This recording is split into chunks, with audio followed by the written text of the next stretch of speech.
अपने यूट्यूब परिवार जी के ज्ञान के सागर में आप लोगों का बहुत बहुत स्वागत है। आज जो अपन लोग देखने में जा रहे हैं, अपन लोग यूपी पुलिस री एग्जाम के लिए जो जी के जीएस है, जो महत्वपूर्ण चैप्टर हैं वो अपन लोग इसमें कवर करेंगे। तो इसमें से अपन लोग 4 चैप्टर कवर करेंगे। इसमें पुस्तक और लेखक, और इसमें क्या करेंगे, देश की राजधानी मुद्रा से जो प्रश्न पूछे गए हैं और जो पूछने वाले हैं वो अपन लोग देखेंगे। और भारतीय कृषि, और क्या करेंगे, इसमें देखेंगे भारतीय इतिहास से जो गांधी युग है उससे भी प्रश्न काफ़ी ज़्यादा पूछे जाते हैं, तो वो अपन लोग देखेंगे। तो देखते हैं। तो अपन लोग पहला टॉपिक देखते हैं किसका, तो भारत की कृषि। तो भारत की कृषि से यूपी पुलिस में एक प्रश्न पूछा जाना है, तो वो प्रश्न यहीं से पूछा जाएगा। तो इसको क्लास को मिस मत करना और शुरू से लेकर एंड तक ज़रूर देखना।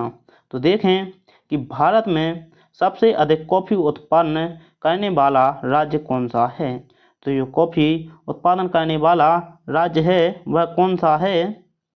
तो अपने इस क्वेश्चन का सही आंसर क्या हो जाएगा, ऑप्शन नंबर डी सही आंसर हो जाएगा, कर्नाटक है। फिर नेक्स्ट क्वेश्चन देखते हैं। तो निम्नांकित में कौन खरीफ की फसल नहीं है। तो ये पूछा गया प्रश्न है और ऐसे ही प्रश्न कृषि से पूछे गए हैं। तो इसका सही आंसर क्या हो जाएगा, ऑप्शन नंबर सी जो गेहूं है, यह किसकी फसल है, यह रबी की फसल है, यह खरीफ की फसल नहीं है। तो क्या पूछा है कि निम्नांकित में से कौन खरीफ की फसल नहीं है, तो ऑप्शन नंबर सी सही आंसर हो जाएगा, गेहूं। फिर नेक्स्ट क्वेश्चन देखें। तो इनमें से किस क्षेत्र में हरित क्रांति पैकेज की पहली लहर चली है। तो जो हरित क्रांति की पैकेज की पहली लहर कहाँ पर चली है, तो ऑप्शन नंबर क्या सही हो जाएगा, ए पंजाब में चली है।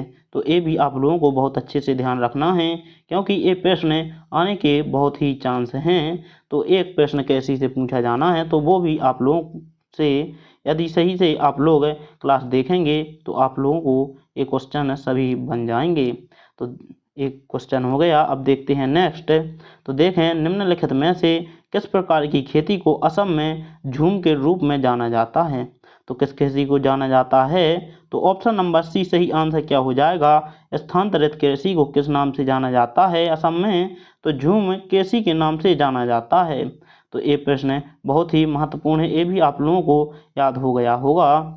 फिर नेक्स्ट देखें। तो सामान्य रूप से कम श्रम और पूंजी के साथ बड़े बड़े खेतों में कृषि को कहा जाता है। तो कृषि को क्या कहा जाता है, तो ऑप्शन नंबर डी सही आंसर हो जाएगा, विस्तृत खेती कहा जाता है। तो ये भी आप लोगों को याद रखना है। फिर नेक्स्ट क्वेश्चन देखते हैं। निम्नलिखित में से कौन सी फसल खरीफ फसल का एक उदाहरण है। तो कौन सी फसल एक उदाहरण है, तो ऑप्शन नंबर डी सही आंसर हो जाएगा, क्या है, चावल। फिर नेक्स्ट क्वेश्चन देखते हैं।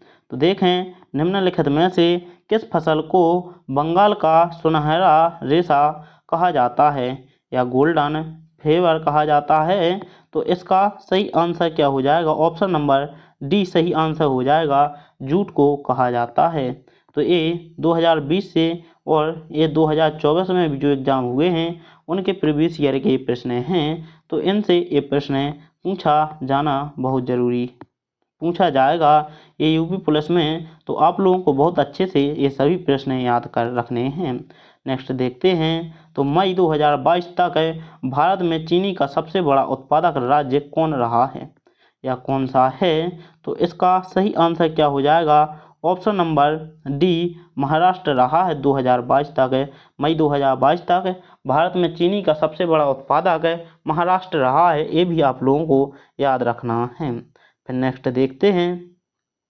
तो भारत में हरित क्रांति किस दशक में आई थी। तो जो भारत में हरित क्रांति किस दशक में आई थी, तो ऑप्शन नंबर क्या सही हो जाएगा, सी 1960 से 1970 में क्या आई थी, हरित क्रांति दशक आई थी। नेक्स्ट क्वेश्चन देखें। तो हरित क्रांति के पहले चरण में HIV बीजों का उपयोग अधिक समृद्ध राज्यों तक ही सीमित था। निम्नलिखित में से कौन सा इस सूची में शामिल नहीं है। तो इनमें से कौन शामिल नहीं है? तो ऑप्शन नंबर इसका सही क्या हो जाएगा? डी सही आंसर हो जाएगा, कर्नाटक। और ये तीनों क्या हैं? तो ये तीनों शामिल हैं समिति में, क्या हैं? शामिल हैं पंजाब, आंध्र प्रदेश और तमिलनाडु। ये भी आप लोगों को याद रखना है। फिर नेक्स्ट देखते हैं, तो चावल की खेती के लिए डॉट डॉट के साथ साथ है अत्यधिक वर्षा की आवश्यकता होती है। तो किसके लिए अत्यधिक वर्षा की आवश्यकता होती है चावल की खेती के लिए? तो इसका सही आंसर क्या हो जाएगा? ऑप्शन नंबर डी, उच्च तापमान और अधिक आर्द्रता की क्या होती है? चावल की खेती के लिए आवश्यकता होती है। तो ये भी आप लोग याद रखना।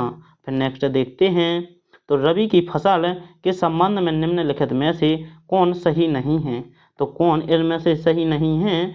तो इसका सही आंसर क्या हो जाएगा? ऑप्शन नंबर ए सही आंसर हो जाएगा कि जो दक्षिण पूर्वी राज्य गेहूं और अन्य रबी फसलों के उत्पादन के लिए महत्वपूर्ण राज्य है। तो ये ऑप्शन नंबर क्या है? ये अपना सही आंसर हो जाएगा कि रबी की फसल के संबंध में निम्नलिखित में से कौन सही नहीं है? तो इसमें से ये अपन को देखना था, तो ये सही नहीं है और ये तीनों क्या हैं? सही हैं। तो अपना आंसर ऑप्शन नंबर ए सही आंसर हो जाएगा। ये भी आप लोगों को याद रखना है। नेक्स्ट देखते हैं, भारत की हरित क्रांति में किस प्रकार के बीजों ने एक अहम भूमिका निभाई थी? तो किसने निभाई थी? तो इसका सही आंसर क्या हो जाएगा? ऑप्शन नंबर ए, उच्च उपज वाली किस्म ने क्या निभाई थी? हरित क्रांति में एक अहम भूमिका निभाई थी भारत में। तो ये भी आप लोगों को याद रखना है।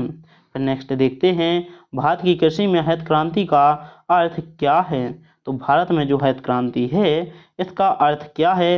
ये भी आप लोगों को याद रखना है। तो खाद्यान्नों के उत्पादनों में असाधारण वृद्धि। तो ऑप्शन नंबर ए इसका सही आंसर हो जाएगा। फिर नेक्स्ट क्वेश्चन देखते हैं, तो भारतीय कृषि में जायद की ऋतु के संबंध में निम्नलिखित में से कौन सा कथन सत्य है? तो कौन सा कथन सत्य है? तो इसका सही आंसर क्या हो जाएगा? ऑप्शन नंबर डी, यह रबी की ऋतु के बाद प्रारंभ होती है। तो ए ऑप्शन नंबर डी अपना सही आंसर हो जाएगा। तो ये भी आप लोगों को याद रखना है। फिर नेक्स्ट देखते हैं, तो भारत में हरित क्रांति का नेतृत्व निम्न में से किसने किया था? तो जो भारत में हरित क्रांति का नेतृत्व किया था वह किसने किया था? तो option number d, M S. Swaminathan ने किया था। और विश्व में हरित क्रांति का जनक किसे कहा जाता है? तो नॉर्मन बोरलॉन्ग को माना जाता है। तो भारत में किसे हरित क्रांति का जनक है? तो एम.एस. स्वामीनाथन को। और विश्व में हरित क्रांति का जनक नॉर्मन बोरलॉन्ग को माना जाता है। तो ये भी फैक्ट आप लोगों के लिए अति महत्वपूर्ण है, तो ये भी याद रखना। फिर नेक्स्ट देखते हैं, तो भारत में जायद के मौसम में निम्नलिखित में से कौन सी फसल उगाई जाती है? तो कौन सी फसल उगाई जाती है? तो ऑप्शन नंबर सी, खीरा उगाया जाता है। तो देखें जायद की फसलें कौन कौन सी हैं? तो मूंग, उड़द, सूरजमुखी, मूंगफली, खीरा, भिंडी और अरबी, ये क्या हैं? ये जायद की फसलें हैं। खरीफ की फसल कौन कौन सी है? चावल, कपास और मक्का, ये खरीफ की फसल हैं। और रबी की फसल कौन सी है? गेहूं, चना और जौ, ये क्या हैं? ये रबी की फसल हैं। तो ये भी आप लोगों को बहुत अच्छे से याद रखना है, क्योंकि इन्हीं से एक प्रश्न पूछा जाना है। फिर नेक्स्ट देखते हैं, तो भारत में से क्या अब भारत में हरित क्रांति का एक नकारात्मक प्रभाव है? तो किसका एक नकारात्मक प्रभाव है? तो ऑप्शन नंबर इसका सही आंसर क्या हो जाएगा?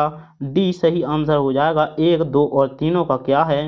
नकारात्मक प्रभाव है। तो पहला देखें, भूजल स्तर का ह्रास, मृदा की गुणवत्ता में गिरावट और बढ़ी हुई इनपुट लागत। तो ये क्या है? इसके तीनों हरित क्रांति का एक नकारात्मक प्रभाव है। फिर नेक्स्ट देखते हैं, तो निम्नलिखित में से कौन सा राज्य 2020 तक भारत में ज्वार का सबसे बड़ा उत्पादक रहा है? तो कौन रहा है? तो ऑप्शन नंबर सी, महाराष्ट्र रहा है। तो इसको भी याद रखना। फिर नेक्स्ट देखते हैं, तो निर्वाह कृषि से आप क्या समझते हैं या क्या तात्पर्य है? तो ऑप्शन नंबर इसका सही आंसर क्या हो जाएगा? बी सही आंसर हो जाएगा।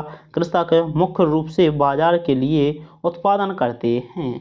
फिर नेक्स्ट देखते हैं, तो खरीफ की फसल किस मौसम में उगाई जाती है?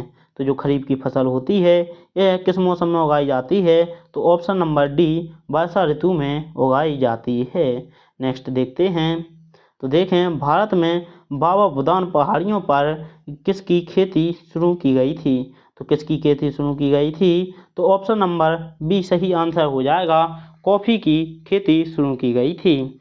फिर नेक्स्ट देखते हैं, तो भारत में निम्नलिखित में से कौन सी फसल खरीफ की ऋतु में उगाई जा सकती है? तो कौन सी फसल उगाई जा सकती है? तो ऑप्शन नंबर इसका सही आंसर क्या हो जाएगा, कपास उगाया जा सकता है। नेक्स्ट देखें, तो रबी की फसल किस महीने में बोई जाती है? तो जो रबी की फसल बोई जाती है वह किस महीने में बोई जाती है? तो ये आप लोगों को बताना है। तो इसका ऑप्शन नंबर क्या सही हो जाएगा, सी सही हो जाएगा, अक्टूबर से दिसंबर में बोई जाती है। फिर नेक्स्ट देखते हैं, तो भारत में मौसम के आधार पर 3 प्रकार की फसलों उगाई जाती हैं जो इस प्रकार हैं।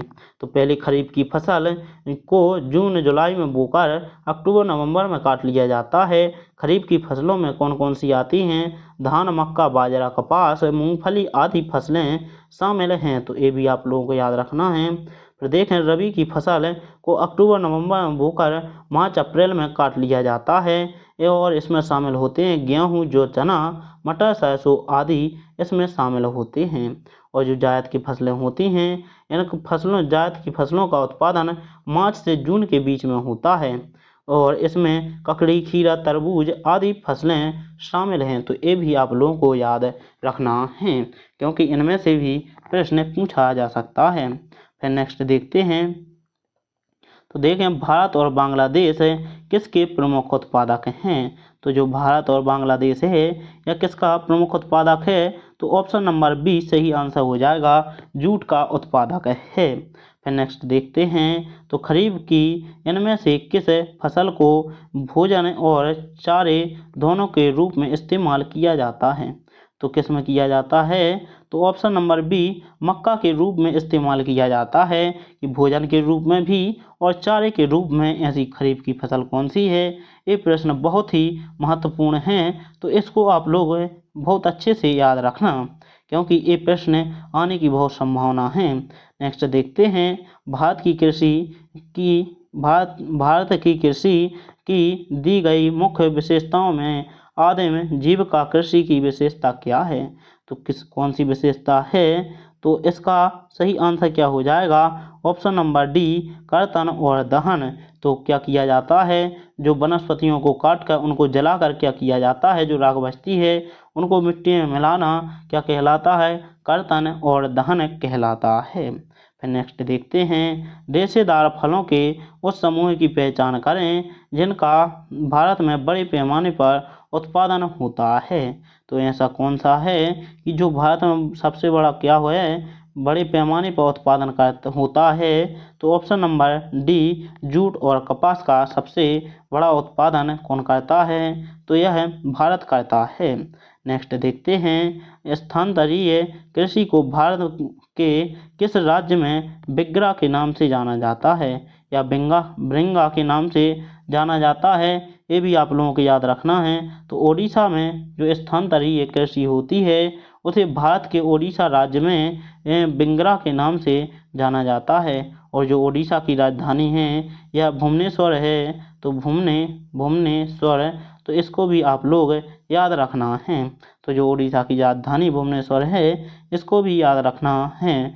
फिर देखते हैं नेक्स्ट, तो अनाज धान वाली अधिकांश फसलों के लिए आहार जल पदचिह्न की आवश्यकता होती है। तो कितने पदचिह्न जल की आवश्यकता होती है? तो ऑप्शन नंबर ए 50% होती है।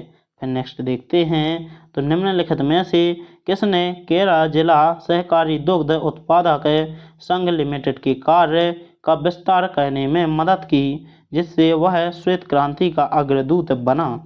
तो इसका सही आंसर क्या हो जाएगा, option number a Verghese Kurien क्या बने हैं? तो यह यह दुग्ध उत्पादन संघ लिमिटेड कार्य का विस्तार करने में मदद की, जिन्हें भारत में श्वेत क्रांति का अग्रदूत माना जाता है। तो वर्गीस कुरियन को माना जाता है और डॉक्टर वर्गीस कुरियन को भारत में श्वेत क्रांति के जनक के रूप में जाना जाता है। तो ये बहुत ही महत्वपूर्ण फैक्ट है, तो इसको आप लोग बहुत अच्छे से याद रखना। फिर देखते हैं इसके बाद क्या है। तो इसके बाद देखते हैं देश की राजधानी और मुद्रा। तो जो देश की राजधानी क्या है और क्या मुद्रा है, इससे भी क्या है यूपी पुलिस में पेपर में क्या है प्रश्न पूछे जाते हैं और पूछे जाएंगे। तो एक प्रश्न यहाँ से भी पूछा जाएगा। तो देखते हैं कि कौन सा देश राजधानी और मुद्रा, तो जो महत्वपूर्ण क्या हैं, महत्वपूर्ण राज्य राजधानी और मुद्रा हैं, उनको अपन लोग देखेंगे। तो देखते हैं। तो ये उज्बेकिस्तान की राजधानी क्या है, तो ताशकंद है, और जो इसकी मुद्रा है, मुद्रा क्या है, उज्बेकिस्तानी सौम है। तो ये भी आप लोगों को याद रखना है कि जो उज्बेकिस्तान है इसकी मुद्रा क्या है, तो उज्बेकिस्तानी सौम। तो ये तो आप लोगों को याद हो गया होगा। और जो उज्बेकिस्तान की राजधानी है वह ताशकंद है। तो ये भी आप लोगों को याद हो गया होगा। फिर इसके बाद देखते हैं अफगानिस्तान। तो अफगानिस्तान की राजधानी क्या है, काबुल है, और यहाँ की करेंसी क्या है, अफगानी है।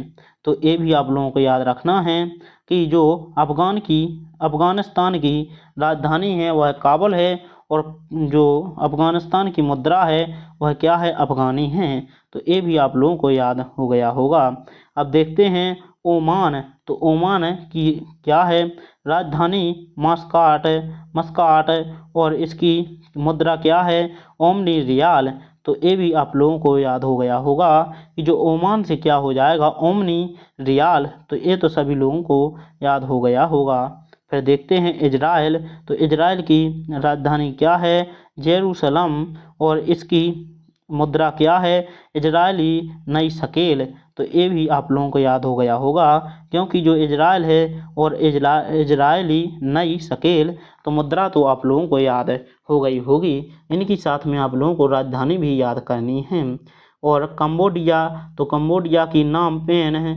तो इसकी क्या है, राजधानी है, और कंबोडिया रियल ये क्या है, इसकी करेंसी है। तो ये भी आप लोगों को याद रखना है। फिर देखते हैं कतर। तो कतर क्या है, दोहा, और दोहा इसकी राजधानी है, और रियाल क्या है, इसकी मुद्रा है। उत्तर कोरिया की क्या है राजधानी, तो प्योंगयांग, यह क्या है, इसकी राजधानी है, और जो वोन है, वोन इसकी क्या है, मुद्रा है। तो ये भी आप लोगों को बहुत अच्छे से याद रखना है। और यदि आप लोगों को वीडियो पसंद आ रहा हो तो वीडियो को लाइक और चैनल को सब्सक्राइब जरूर करना है, ताकि जो अगला वीडियो आए वो भी इससे भी महत्वपूर्ण वीडियो होगा तो वो भी आप लोगों तक पहुंच जाए। तो जो जिम्बाब्वे है, जिम्बाब्वे की राजधानी हरारे, और यहाँ की करेंसी क्या है, डॉलर है। तो ये भी आप लोगों को याद रखना है। अल्जीरिया की राजधानी क्या है, अल्जीरियास। तो ये तो याद हो जाएगा, क्योंकि अल्जीरिया और अल्जीरियास है, और यहाँ की करेंसी क्या है, दीनार है। फिर नेक्स्ट देखते हैं कजाकिस्तान। तो कजाकिस्तान की राजधानी क्या है, अलमाटा, और यहाँ की मुद्रा क्या है, रूबल। तो ये भी आप लोगों को याद रखना है। फिर इराक की राजधानी क्या है, तो बगदाद, और बगदाद की मुद्रा क्या है, तो इराकी दीनार। तो ये भी आप लोगों को याद रखना है कि जो इराक है, इराक की राजधानी बगदाद है, और जो बगदाद राजधानी है, और जो इराक की मुद्रा है, इराकी दीनार है। और ईरान की राजधानी क्या है, तेहरान है, और यहाँ की करेंसी क्या है, तो रियल और तोमन, ये दोनों यहाँ की क्या हैं, करेंसी हैं। तो ये भी आप लोगों को याद रखना है। फिर देखते हैं जॉर्डन। तो जो जॉर्डन की राजधानी क्या है, अम्मान, और यहाँ की क्या है, करेंसी क्या है, जॉर्डन दीनार। तो यहाँ की करेंसी जॉर्डन दीनार है। तो ये भी आप लोगों को याद रखना है। फिर जापान की देखें। तो जापान की राजधानी क्या है, टोक्यो, और यहाँ की करेंसी क्या है, एन है। तो ये तो बहुत ही महत्वपूर्ण है जापान। तो इसकी तो आप लोग कभी भूलना ही मत है, क्योंकि ये पूछी जाती है और पूछी जानी है। तो ये तो बहुत अच्छे से याद रखना है। और चीन, तो चीन की क्या है, बीजिंग, और यहाँ की मुद्रा क्या है, युआन, तो ये भी आप लोगों को याद रखना है। फिर देखते हैं जॉर्जिया, तो इसकी राजधानी क्या है, टेबिलिस, और यहाँ की मुद्रा क्या है, जॉर्जिया लारी, तो ये भी आप लोगों को याद रखना है। और ताइवान की राजधानी क्या है, ताइपे, और यहाँ की करेंसी डॉलर है, तो ये भी आप लोगों को अच्छे से याद हो गया होगा कि जो ताइवान की क्या है राजधानी, ताइपे, और यहाँ का करेंसी क्या है, डॉलर है, तो ये भी याद हो गया होगा। अब देखते हैं नाइजीरिया, तो नाइजीरिया की राजधानी लागोस है, और यहाँ की करेंसी क्या है, नेरा, तो नाइजीरिया से याद क्या हो जाएगा, नाइजीरिया और नेरा, तो ये तो आप लोगों को याद हो गया होगा। और थाईलैंड की राजधानी क्या है, बैंकॉक, और यहाँ की मुद्रा क्या है, तो थाई बेहत यहाँ की मुद्रा है। दक्षिण अफ्रीका की राजधानी क्या है, तो पिंटोरिया, और यहाँ की मुद्रा क्या है, रेड, तो ये भी आप लोगों को याद हो गया होगा। अब पाकिस्तान की देखते हैं, तो पाकिस्तान की इस्लामाबाद, और यहाँ की मुद्रा क्या है, तो यहाँ की मुद्रा या करेंसी रुपया है, तो इसको भी आप लोग याद रख लेना। नेक्स्ट देखते हैं, तो तुर्की की राजधानी क्या है, अंकारा, और यहाँ की मुद्रा क्या है, लीला है, तो ये भी आप लोग याद रखना। और जो वियतनाम है, वियतनाम की राजधानी हनोई, और हनोई की मुद्रा क्या है, डोंग है। फिर मंगोलिया की राजधानी क्या है, उलान बटोर यहाँ की राजधानी है, और तुगरिक यहाँ की क्या है, मुद्रा है। नेपाल की देखते हैं, तो नेपाल की राजधानी क्या है, काठमांडू, और यहाँ की मुद्रा क्या है, रुपया है, तो ये भी आप लोग बहुत अच्छे से याद रखना। और बांग्लादेश की राजधानी क्या है, ढाका है, और यहाँ की मुद्रा क्या है, टका, तो क्या है, बांग्लादेश की मुद्रा क्या है, टका है, और यहाँ की राजधानी ढाका है, तो ये भी याद रखना। और भूटान की राजधानी थिम्पू, और यहाँ की मुद्रा क्या है, गुल टुम यहाँ की मुद्रा है। और मिस्र की राजधानी क्या है, काहिरा, और यहाँ की मुद्रा क्या है, पाउंड यहाँ की मुद्रा है, तो ये भी आप लोग बहुत अच्छे से याद रखना।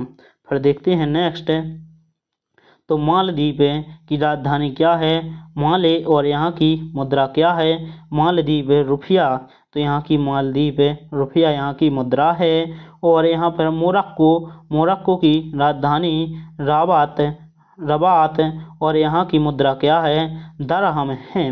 फिर यहाँ पर देखें इंडोनेशिया, तो इंडोनेशिया की राजधानी जकार्ता, और यहाँ की मुद्रा क्या है, रुपया है, ये भी आप लोग याद रखना है। और सऊदी अरब की राजधानी रियाद, और यहाँ की मुद्रा क्या है, सऊदी रियाद, तो ये तो याद हो गया होगा कि सऊदी और यहाँ पर क्या है, रियाद, और यहाँ पर दोनों मिलाकर क्या हो जाएगी, सऊदी रियाद यहाँ की मुद्रा है। फिर क्या हो जाएगा, हांगकांग, तो हांगकांग की राजधानी विक्टोरिया, और यहाँ की मुद्रा डॉलर हो जाएगी, तो ये भी याद रखना। और श्रीलंका की राजधानी कोलंबो, और यहाँ की मुद्रा क्या है, रुपया है, तो ये भी याद रखना है।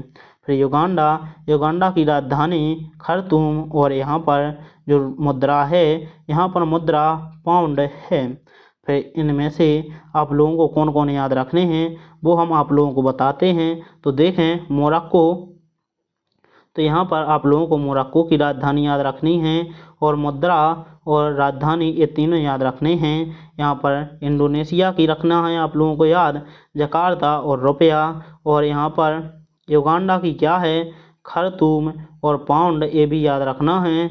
और एक याद रखना है हांगकांग की विक्टोरिया और डॉलर, तो ये भी आप लोगों को इसमें से याद रखना है। फिर देखते हैं यहाँ पर कौन कौन सी रखनी है याद। तो यहाँ पर आप लोगों को बांग्लादेश की ढाका राजधानी और टका मुद्रा याद रखना है। और यहाँ पर भूटान की थिम्पू और गुलटुम ये भी याद रखना है। और ये याद रखना है तुर्की ये अंकारा और लीला ये याद रखना है। और नेपाल की काठमांडू और रुपया ये याद रखना है। और वियतनाम की क्या रखना है, हनोई और डोंग, ये भी याद रखना है। फिर नेक्स्ट देखते हैं इसमें से कौन याद रखने हैं। तो चीन की याद रखना है, तो बीजिंग और युआन, तो ये भी याद रखना है। ताइवान की याद रखना है, ताइपे और डॉलर। और थाईलैंड की क्या रखना है, बैंकॉक और थाई बेहत। और पाकिस्तान की क्या रखना है, इस्लामाबाद और रुपया, ये याद रखने हैं। फिर इसमें से देखें तो यहाँ पर जिम्बाब्वे की याद रखने हैं, हरारी राजधानी, और डॉलर यहाँ के रुपया हैं। और यहाँ पर आप लोगों को कजाकिस्तान की याद रखना है, अलमाटा और रूबल। और यहाँ पर ईरान की क्या है, तेहरान और रियाल तोमन, ये याद रखना है। और जापान की टोक्यो और क्या रखना है, एन, ये भी याद रखना है। फिर यहाँ पर देखते हैं उज्बेकिस्तान की क्या याद रखनी है, ताशकंद और उज्बेकिस्तानी सोम। यहाँ पर इजराइल की याद रखनी है आप लोगों को, जेरूसलम, इजरायली नई शेकेल, ये भी याद रखना है। और यहाँ पर क्या रखना, उत्तर कोरिया, प्योंगयांग और बोन, ये सभी आप लोगों को जितने हमने गोले लगाए हैं इनको आप लोगों को बहुत अच्छे से याद रख लेना है, क्योंकि इन्हीं से प्रश्न पूछा जाएगा और इन्हीं से बार बार प्रीवियस ईयर में प्रश्न पूछे गए हैं। अब इसके बाद में अपन लोग देखते हैं पुस्तक और उनके लेखक। तो इसके बाद अपन लोग देखते हैं अपन लोग प्रमुख पुस्तकें कौन कौन सी हैं और उनके लेखक कौन कौन से हैं। तो पहले अपन लोग इनको देखते हैं, फिर बाद में बताएंगे कि आप लोगों को कौन कौन से इनमें से याद रखने हैं। तो यहाँ पर देखें विशुद्धि मग्न, तो यहाँ पर देखें बुद्ध घोष, इसके क्या हैं, लेखक हैं। और जिनको सभी याद हो जाएं वो तो फिर बहुत ही अच्छा है। फिर यहाँ पर इंडिका देखें, तो इंडिका क्या है, मेगास्थनीज, और जो अर्थशास्त्र है या किसने लिखी है, कौटिल्य यानी चाणक्य ने लिखी है। और चाणक्य किसके प्रधानमंत्री थे, तो यह चंद्रगुप्त मौर्य के क्या थे, प्रधानमंत्री थे। और थेरावली क्या थी, तो मेरुतुंग किसने लिखी है, तो मेरुतुंग ने थेरावली लिखी है। पंचतंत्र किसने लिखी है, तो विष्णु शर्मा ने क्या लिखी है, पंचतंत्र पुस्तक लिखी है। तो ये भी बहुत अच्छे से आप लोगों को याद होनी चाहिए। और जिन लोगों की तैयारी अच्छी हो गई होगी उनको तो ये सभी याद भी होंगे, उनका बहुत अच्छा रिवीजन हो जाएगा। फिर कुरल के बाद कुरल और पुस्तक लेखी किसने है इसको, तो तिरुवल्लुवर ने इसे लिखा है। तो शिल्पा दीकारम किसने लिखी है, तो इलांगो आदिगल ने इसे क्या है, लिखा है। मणि खेले और लिखी किसने हैं, शीतले सत्तानार ने लिखी है। फिर देखें मृक्ष कट्टे में और लिखी किसने हैं, तो लिखी है शूद्रक ने इसे लिखा है। फिर हर्षचरित कांदभरी, इसे किसने लिखा है, बाणभट्ट ने लिखा है, बहुत ही महत्वपूर्ण है। और यहाँ पर देखें देवी चंद्रगुप्तम, तो देवी चंद्रगुप्तम ने किसने लिखी है, तो विशाख दत्त ने क्या लिखी है, देवी चंद्रगुप्ता में लिखी है। फिर देखते हैं नेक्स्ट, तो क्या है, श्रृंगार प्रकाश, यह किसने लिखी है, भोज ने लिखी है। और बृहद संहिता या बराह मिहिर ने इसे लिखा है। लीलावती किसने लिखी है, तो भास्कराचार्य ने लीलावती लिखी। और शांति पुराण किसने लिखी, तो पूर्ण ने लिखी। और नागानंद रत्नावली और प्रियदर्शिका यह हर्ष ने लिखी है, बहुत ही महत्वपूर्ण है। और हिस्टोरिका किसने लिखी है, तो हेरोडोटस ने इसे लिखा है। फिर नेक्स्ट देखते हैं सी यू की किसने लिखी है, तो हेवन सॉन्ग ने क्या लिखी है, सी यू की लिखी है। फो क्यो की किसने लिखी है, तो फहान ने लिखी है। और तहकीक ए हिंद किसने लिखी है, अलबरूनी ने लिखी है। किताबुल रहता किसने लिखी है, इब्न बतूता ने लिखी है। और हुमायूं नामा किसने लिखी, तो गुलबदन बेगम ने लिखी।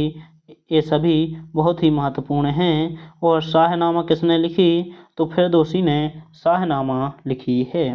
फिर इसके बाद देखते हैं, तो यहाँ पर देखें राजतरंगिणी किसने लिखी है, तो कल्हड़ ने राजतरंगिणी लिखी। यहाँ पर अष्टाध्यायी किसने लिखी, तो पढ़नी ने लिखी। और अकबरनामा किसने लिखा, तो अबुल फजल ने क्या लिखा है, अकबरनामा लिखा है। नेचुरल हिस्ट्री किसने लिखी, तो किसने लिखी, प्लिनी ने लिखी थी। और मिताक्षरा किसने लिखी, तो विज्ञानेश्वर ने इसमें से क्या लिखी है, मिताक्षरा लिखी है। फिर नेक्स्ट देखते हैं, तो पद्मावत किसने लिखी, तो मलिक मोहम्मद जासी ने पद्मावत लिखी है। फिर भारती किसने लिखी, तो मैथिली शरण गुप्त। और प्रेम वाटिका रस खान ने लिखी है। गीत गोविंद किसने लिखी, तो जयदेव ने गीत गोविंद लिखी है। और यहाँ पर देखें कामायनी किसने लिखी है, तो जयशंकर प्रसाद जी ने कामायनी लिखी है।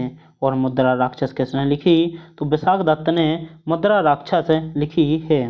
फिर इसके बाद में देखते हैं कर्म भूमि रंगभूमि किसने लिखी, तो मुंशी प्रेमचंद ने कर्म भूमि रंगभूमि लिखी है।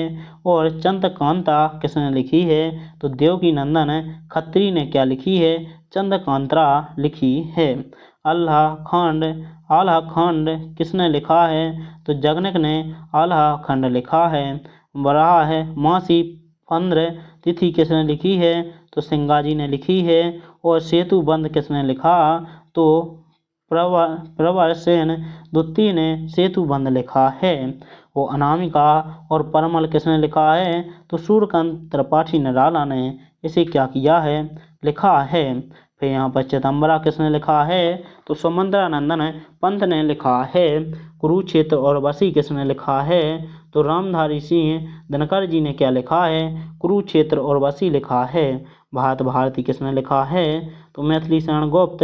और यामा किसने लिखा है, तो महादेवी वर्मा। और 10 कुमार चरित अम्बती सुंदरी किसने लिखा है, तो दंडी ने लिखा है। और सौंदर्य की नदी नर्मदा किसने लिखा है, तो अमृतलाल बेगड़ ने इसे लिखा है। तो ये भी याद रखने हैं।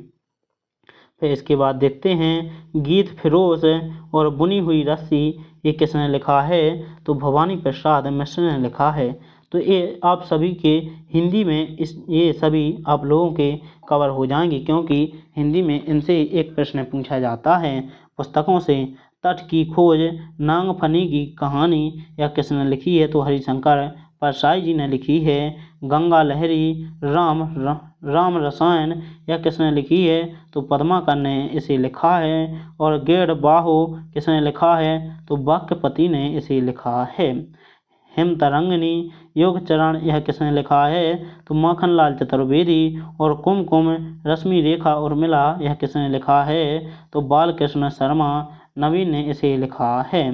फिर इसके बाद में देखते हैं तेधारा मुकुल बिखरे मोती झांसी की रानी और उम्नादिति सुभद्रा कुमारी चौहान जी ने लिखा है। और मालती माधव उत्तर रामचरित और महावीर चरितम यह भावभूति ने लिखा है। और यहाँ पर देखें मालविकाएँ अग्निमित्रम और रघुवंशम और अभिज्ञानम और शकुंतलम यह कालिदास ने लिखा है। तो अब देखते हैं अपन लोगों को इनमें से कौन कौन से याद रखने हैं। देखते हैं कि इनमें से कौन याद रखने हैं और किन को छोड़ना है, क्योंकि टाइम बहुत कम है और याद बहुत ज़्यादा। तो यहाँ पर आप लोगों को कौन कौन से याद रखने हैं वो बताते हैं। तो यहाँ पर आप लोगों को इंडिका किसने लिखी थी, मेगस्थनीज ने क्या लिखी थी, इंडिका लिखी थी। ये बहुत महत्वपूर्ण है, तो इसको याद रखना है। अर्थशास्त्र किसने लिखी है, तो कौटिल्य ने लिखी है, तो इसको भी आप लोगों को याद रखना है। और पंचतंत्र किसने लिखी, तो विष्णु शर्मा ने पंचतंत्र लिखी है। तो इन तीनों को आप लोगों को याद रखना है। इंडिका मेगास्थनीज और अर्थशास्त्र किसने, कौटिल्य ने। और पंचतंत्र विष्णु शर्मा ने। तो इन तीनों को याद रखना है। फिर देखते हैं नेक्स्ट, तो किन किन को याद रखना है इनमें से। तो यहाँ पर रखना है आप लोगों को हर्षचरित और कदम्बरी यह किसने लिखा है, बाणभट्ट ने लिखा है। और यहाँ पर एक और रखना है देवी चंद्रगुप्तम, इसको किसने लिखा है, तो विशाख दत्त ने लिखा है। तो इनको दोनों को बहुत अच्छे से याद रखना है। फिर देखते हैं नेक्स्ट, तो यहाँ पर देखें किनको रखना है, तो यहाँ पर बृहद संहिता को याद रखना है, वराह मिहिर ने लिखी थी। और लीलावती को किसने लिखा है, तो भास्कराचार्य ने लिखा है। और हिस्टोरिका किसने लिखा है, तो हेरोडोटस ने लिखा है। तो इनको आप लोगों को याद रखना है तीनों को, क्योंकि ये बहुत ही महत्वपूर्ण हैं। फिर देखते हैं नेक्स्ट, तो इनमें से किस किस को याद रखना है, तो यहाँ पर देखें शाहनामा फिरदौसी, इसको भी याद रखना है। हुमायूंनामा, इसको याद रखना है, गुलबदन बेगम। और किताब उल रहता, यह किसने लिखी है, इब्न बतूता। और ताकत ए हिंद, यह किसने लिखी है, अल बरूनी ने। और एक और इसमें से याद रखना है, सी यू की किसने लिखी है, हेवेंस सॉन्ग ने लिखी है। तो ये पांचों आप लोगों को याद रखने हैं। फिर नेक्स्ट देखते हैं, तो राज तरंगिणी किसने लिखी है, तो कल्हड़ ने लिखी है, तो इसको भी याद रखना है। और यहाँ पर अकबरनामा किसने लिखी है, तो यहाँ पर किसने लिखी है, अबुल फजल ने लिखी है। और अष्टाध्यायी किसने लिखी, तो पढ़नी ने लिखी है। तो ये भी याद रखने हैं। तो ये तीनों आप लोगों को याद रखने हैं। फिर नेक्स्ट देखते हैं, तो इसमें देखें पद्मावत किसने लिखी है, तो याद रखना है मलिक मोहम्मद जासी ने लिखी है, इसको भी बहुत अच्छे से याद रखना है। और भारत भारती, इसको भी याद रखना है, मैथिली शरण गुप्त ने लिखी है। प्रेम वाटिका किसने लिखी, रसखान ने, ये भी याद रखना है। और कामायनी, इसमें से याद रखना है जयशंकर प्रसाद। गीत गोविंद किसने लिखी है, तो जयदेव ने लिखी है। और मुद्रा राक्षस, तो विशाख दत्त। तो इसके सभी याद रखने हैं, क्योंकि इनसे प्रश्न पूछा जाना निश्चित है। फिर नेक्स्ट देखें, तो यहाँ पर देखें अल्लाह खंड जगनेक ने लिखा है। यहाँ पर कम भूमि और रंग भूमि मुंशी प्रेमचंद यहाँ पर देखना है। और यहाँ पर आप लोगों को अनामिका सूर्यकांत त्रिपाठी निराला जी ने लिखी है, अनामिका और परिमल। तो इनको भी आप तीनों को याद रख लेना। फिर नेक्स्ट देखते हैं, तो यहाँ पर देखना है चिदम्बरा, तो यह किसने लिखी है, सुमंद्र नंदन पंत। तो इसको भी याद रखना है। भारत भारती, तो ये तो अपन देख चुके हैं, ये डबल हो गया है। तो मैथिली शरण गुप्त, इनको देखना है, अपन को याद रखना है। और सौंदर्य की नदी नर्मदा, तो अमृत लाल बेगड़ ने लिखी है। तो इन तीनों को आप लोगों को याद रखने हैं। तो इन तीनों को याद रख लेना है। फिर नेक्स्ट देखते हैं, तो गीत फिरोज बुनी हुई रस्सी, तो भवानी प्रसाद मिश्र, इसको याद रखना है। तट की खोज, नागफनी की कहानी, हरिशंकर परसाई, तो इनको याद रखना है। गंगा लहरी और राम रसायन ए पद्माकर, तो इनको भी याद रखना है। और इनमें से हेमतरंगिनी, युगचरण, माखनलाल चतुर्वेदी को याद रखना है। तो इनको चारों को आप लोगों को याद रखना है। फिर नेक्स्ट देखते हैं, तो त्रिधारा, मुकुल, बिखरे मोती, झांसी की रानी, तो इसमें से आप लोगों को झांसी की रानी भर याद रखना है कि सुभद्रा कुमारी चौहान ने इसे लिखा है। मालवी माधव और महावीर चरित, ये दोनों आप लोगों को भावभूति में याद रखना है कि इनको भावभूति ने लिखा था। और मालवी कायाम अग्निमित्रम, यह किसने लिखा है, कालिदास ने। तो ये भी आप लोगों को बहुत अच्छे से याद रखने हैं। फिर नेक्स्ट देखते हैं अपन इसके बाद, तो इसके बाद अपन लोगों को देखना है गांधी योग। तो यहाँ से एक प्रश्न आप लोगों को देखने को मिलेगा। तो अपन लोग सभी प्रश्न देखेंगे, जो कि इसके लिए यूपी पुलिस एग्जाम के लिए बहुत ही महत्वपूर्ण हैं।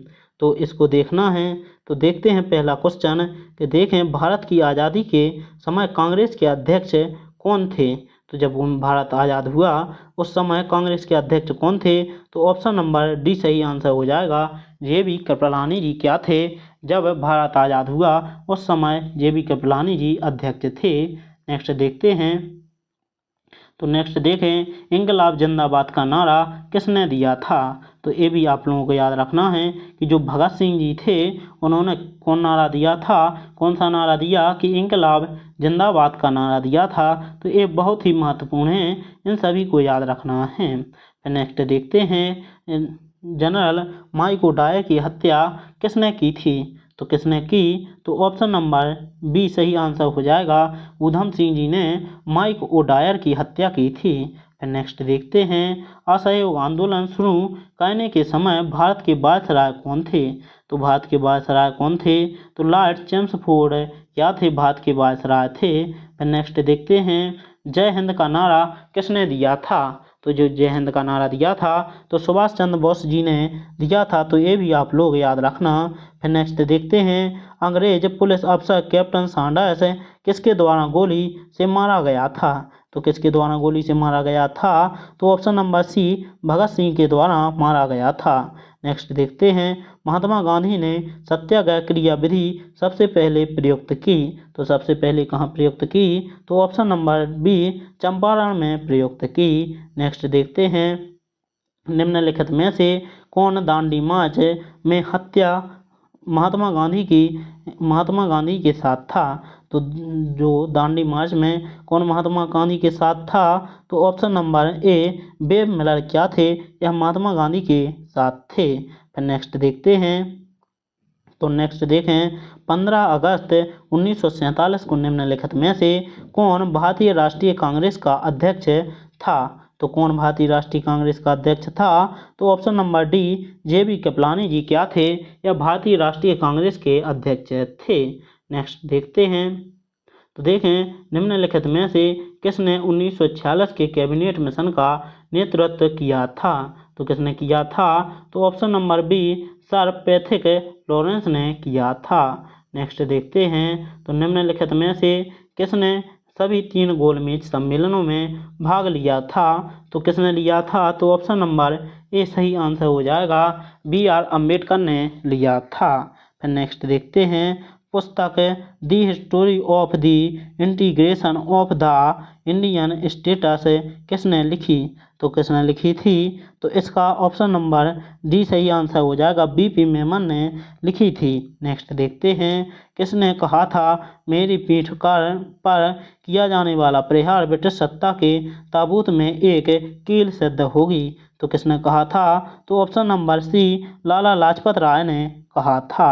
नेक्स्ट देखते हैं, तो यहाँ पर देखते हैं नेक्स्ट कौन सा प्रश्न है, तो निम्नलिखित में से किस आंदोलन में सरदार वल्लभ भाई पटेल ने मुख्य भूमिका निभाई थी?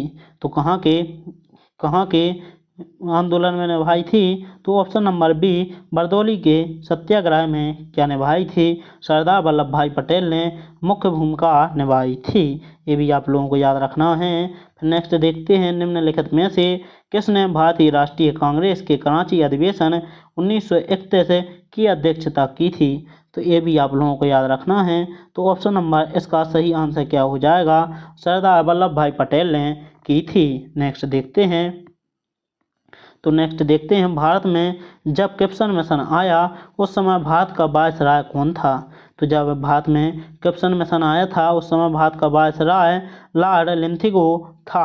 फिर नेक्स्ट देखते हैं, किसने कहा था मध्य रात्रि के टकोर पर जब संसार सोता है भारत अपने जीवन व स्वतंत्रता के लिए जाग उठेगा? तो किसने कहा था? तो option number c, Jawaharlal Nehru ने कहा था। नेक्स्ट देखते हैं, तो चौरी चौरा नामक प्रसिद्ध स्थल कहाँ है? तो जो चौरी चौरा नामक प्रसिद्ध स्थल है यह गोरखपुर में स्थित है। तो ये भी आप लोगों को याद रखना है। फिर नेक्स्ट देखते हैं, तो 1923 ईस्वी में चित्तरंजन दास एवं मोतीलाल नेहरू ने कहाँ स्वराज्य पार्टी की स्थापना की थी? तो कहाँ पर स्वराज्य पार्टी की स्थापना की थी? तो ऑप्शन नंबर ए, इलाहाबाद में की थी। फिर नेक्स्ट देखते हैं, तो कौन सी पुस्तक जवाहरलाल नेहरू द्वारा लिखी गई थी? तो जो जवाहरलाल नेहरू ने पुस्तक लिखी है वह कौन सी थी? तो डिस्कवरी ऑफ इंडिया। ये बहुत ही महत्वपूर्ण है, तो जितना भी आप लोग इसे मोस्ट लगाना चाहते हैं लगा लें, क्योंकि ये आप लोगों को डायरेक्ट पेपर में एक क्वेश्चन देखने को मिलेगा। तो जो जवाहरलाल नेहरू ने पुस्तक लिखी थी तो डिस्कवरी ऑफ इंडिया लिखी थी। नेक्स्ट देखते हैं, जलियांवाला बाग हत्याकांड के नरसंहार के समय भारत का वायसराय कौन था? तो जो भारत का वायसराय था तो वह लॉर्ड चेम्सफोर्ड था। नेक्स्ट देखते हैं, महात्मा गांधी की हत्या कब हुई थी? तो ये सभी को प्रश्न पता होगा, तो इसका सभी लोग कमेंट में आंसर जरूर करना कि इसका सही आंसर क्या है। फिर नेक्स्ट देखते हैं कायदे आजम किसे कहा जाता है। तो कायदे आजम किसको कहा जाता है, तो option number A Mohammad Ali Jinnah को क्या कहा जाता है, कायदे आजम कहा जाता है। फिर नेक्स्ट देखते हैं, तो नेक्स्ट देखें कौन सा भारतीय स्वतंत्र भारत का पहला गवर्नर जनरल बना। तो कौन बना था, तो सी राजगोपालाचारी जी बने थे। नेक्स्ट देखते हैं, तो भारत एवं पाकिस्तान का विभाजन किस योजना के तहत हुआ था। तो किस योजना के तहत हुआ, तो माउंटबेटन योजना के तहत हुआ था। नेक्स्ट देखते हैं कांग्रेस का 1929 का अधिवेशन जिसमें पूर्ण स्वराज्य का लक्ष्य घोषित किया था कहाँ पर हुआ था। तो यह कहाँ पर हुआ था, तो ऑप्शन नंबर ए लाहौर में हुआ था। नेक्स्ट देखते हैं किसने कहा था तुम मुझे खून दो मैं तुम्हें आज़ादी दूंगा। तो यह किसने कहा था, option number D Subhash Chandra Bose ने कहा था। फिर नेक्स्ट देखते हैं दक्षिण अफ्रीका के किस रेलवे स्टेशन पर महात्मा गांधी को ट्रेन से फेंका गया था।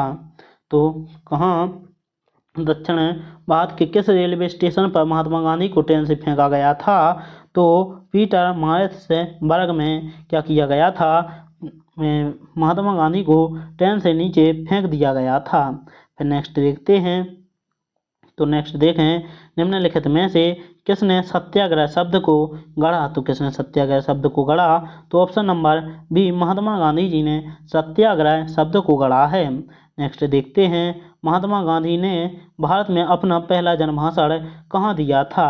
तो जो महात्मा गांधी ने अपना पहला जनभाषण दिया था तो यह वाराणसी में दिया था। नेक्स्ट देखते हैं व्यक्तिगत सत्याग्रह में विनोबा भावे को प्रथम सत्याग्रही चुना गया था, दूसरा सत्याग्रही किसे चुना गया था। तो पहला सत्याग्रही कौन था, तो पहले सत्याग्रही विनोबा भावे और दूसरे पंडित जवाहरलाल नेहरू को दूसरा सत्याग्रही चुना गया था। नेक्स्ट देखते हैं वर्ष 1946 में गठित अंतरिम कैबिनेट की अध्यक्षता किसने की थी। तो किसने कैबिनेट की अध्यक्षता की थी, तो option number c Jawaharlal Nehru ने की थी। नेक्स्ट देखते हैं, तो वर्ष 1939 में कांग्रेस को छोड़ने के पश्चात सुभाष चंद्र बोस ने किस दल की स्थापना की। तो किस दल की स्थापना की, तो option number B Forward Bloc दल की स्थापना की थी। नेक्स्ट देखते हैं, तो करो या मरो का नारा किसने दिया था।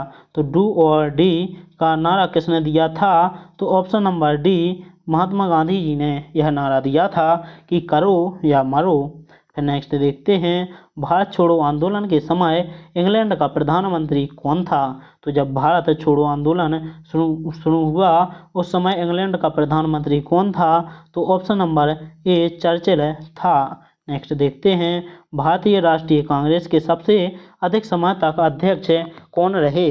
तो कौन रहे, तो ऑप्शन नंबर इसका सही आंसर क्या हो जाएगा, अबुल कलाम आज़ाद जी रहे। फिर नेक्स्ट देखते हैं महात्मा गांधी को सर्वप्रथम राष्ट्रपिता किसने कहा था। तो इसका सही आंसर क्या हो जाएगा, ऑप्शन नंबर ए सुभाष चंद्र बोस ने कहा था। फिर नेक्स्ट देखते हैं वर्ष 1919 में जलियांवाला बाग हत्याकांड कहाँ पर हुआ था। तो इसका ऑप्शन नंबर बी सही आंसर हो जाएगा, अमृतसर में हुआ था। नेक्स्ट देखते हैं नमक सत्याग्रह किस ईस्वी में प्रारंभ हुआ था। तो जो नमक सत्याग्रह प्रारंभ हुआ था यह 1930 में प्रारंभ हुआ था। इसके बाद नेक्स्ट क्वेश्चन देखते हैं, तो यहाँ पर देखें तो अपने क्वेश्चन ख़त्म हो गए हैं। और यदि आप लोगों को वीडियो पसंद आ रहा हो तो वीडियो को लाइक और चैनल को सब्सक्राइब कर साथ में बेल आइकन का बटन ऑन जरूर करना ताकि जो अगला वीडियो आए उसका नोटिफिकेशन आप लोगों तक पहुंच जाए। तो वीडियो देखने के लिए आप लोगों का बहुत बहुत धन्यवाद। मिलते हैं अगले वीडियो में। जय हिंद, जय भारत।